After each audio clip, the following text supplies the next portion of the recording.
Sentencia de divorcio, un juicio de complicadas decisiones.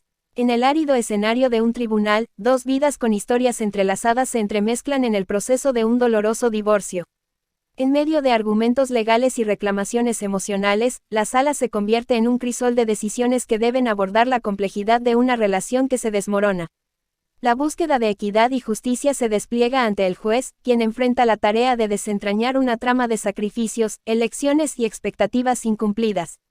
Desenmarañando un divorcio, propiedad, obligaciones y compensación. Se presentan ante el juez una pareja, con sus respectivos abogados, ya que están en trámites de divorcio. El abogado de la mujer reclama para la mujer el 50% de la venta de la casa, propiedad de los dos cónyuges, así como una pensión de por vida por la cantidad de $500 que según enumera, será para cubrir los gastos de electricidad, teléfono, y una pequeña lista de gastos mensuales.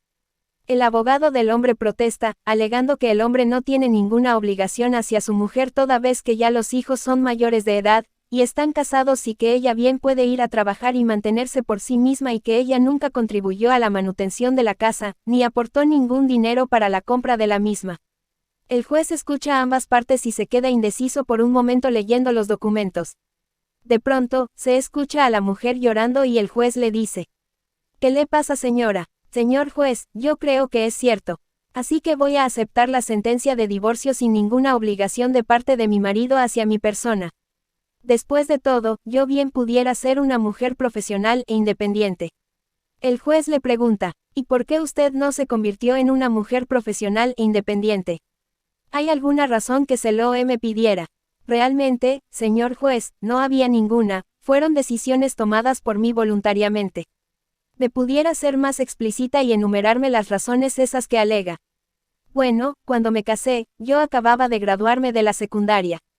Mi intención había sido estudiar enfermería, pero no había dinero para pagar los gastos de dos personas estudiando, así que yo le dije a mi esposo que estudiara él y luego lucharía yo. Bien, ¿y qué pasó que cuando él se graduó de ingeniero, por qué usted no estudió? Pues, verá, él me pidió que tuviéramos nuestro primer hijo, ya que llevábamos 5 años casados y aún no lo habíamos tenido. ¿Y qué pasó después? Nada, el niño nació, él no quería que el niño fuera a ser cuidado por personas extrañas, y yo entendí que él tenía razón, que con lo que él ganaba nos podíamos remediar ya que él ganaba muy buen sueldo. Así que decidí quedarme en la casa con nuestro hijo. ¿Y qué sucedió luego, cuando el niño creció, porque no fue a estudiar? Nada, que ya para entonces tenía 2 hijos más. 2 más. Sí, es que usted verá, cuando tuvimos el primer hijo mi esposo me dijo que debíamos tener un segundo para que el niño no se quedara sin hermanos, así que tuvimos el segundo 3 años después, pero era otro varón. ¿Y qué tenía eso que ver? No, no había ningún problema, estábamos muy felices, pero mi esposo me dijo que para que la felicidad fuera completa, debíamos tratar de tener una niña. Y, pues cuando el segundo hijo tenía ya 4 años, quedé embarazada y tuve a la niña. ¿Y entonces por qué no estudió cuando ella creció? Porque no había quien llevara al mayor a las prácticas de pelota, ni los llevara a la escuela, pues el autobús los dejaba muy lejos de la casa. Temiendo por su seguridad, mi esposo y yo decidimos que yo les llevaría a la escuela y les recogería. Así las cosas, dejaba al mayor en su colegio, seguía con el segundo para la escuela básica y regresaba a la casa con la niña a preparar todo para la tarde. Cuando les recogía, dejaba al mayor en las prácticas de fútbol, salía con la niña para las de ballet. Entonces, ¿siguió usted posponiendo su educación? Sí, señor juez, lo hice de propia voluntad. Y cuando sus 3 hijos se fueron independizando, ¿por qué no regresó a la universidad? Para entonces la madre de mi esposo había enviudado, se enfermó y necesitaba de alguien que la cuidara, así que, hablamos del asunto y llegamos a la conclusión que no la íbamos a poner en un hogar de cuidado, sino, que la traeríamos a vivir con nosotros, ya que los hijos estaban fuera. ¿Y cuánto duró esta etapa? Bueno, unos 6 años. Ella tenía Alzheimer y como la cuidábamos también pues su decadencia no fue rápida, se tomó bastante. De hecho, murió de un ataque al corazón, después que llegamos de paseo que todas las mañanas dábamos por el barrio. Usted sabe, a ella le encantaba darle de comer a las palomas en el parque. Y mientras tanto, quiero decir, durante todos esos años, había alguien que le ayudara.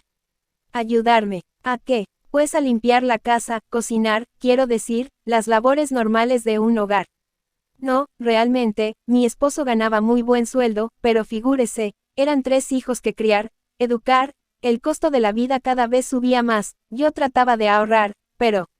¿Y cómo usted ahorraba? Pues, en lugar de llevar la ropa a la lavandería, yo lavaba en casa, planchaba la ropa de mi esposo y los muchachos, arreglaba el jardín. Esto era lo que me costaba más esfuerzo, pues yo tengo problemas de columna, pero siempre una hace su esfuercito y le aseguro que nuestro jardín no tenía nada que envidiarle al de nadie en nuestra calle. ¿Y quién cocinaba? Usted también. Por supuesto, mi esposo odiaba la comida de los restaurantes, como él tenía que almorzar fuera con sus clientes tantas veces, pues decía que nada como la comida que yo le preparaba. Y por supuesto, usted no iba a esas comidas. ¿A qué comidas? A las de su esposo con sus clientes. No, no tenía tiempo. Precisamente, fue en una de esas comidas que conoció a Sofía.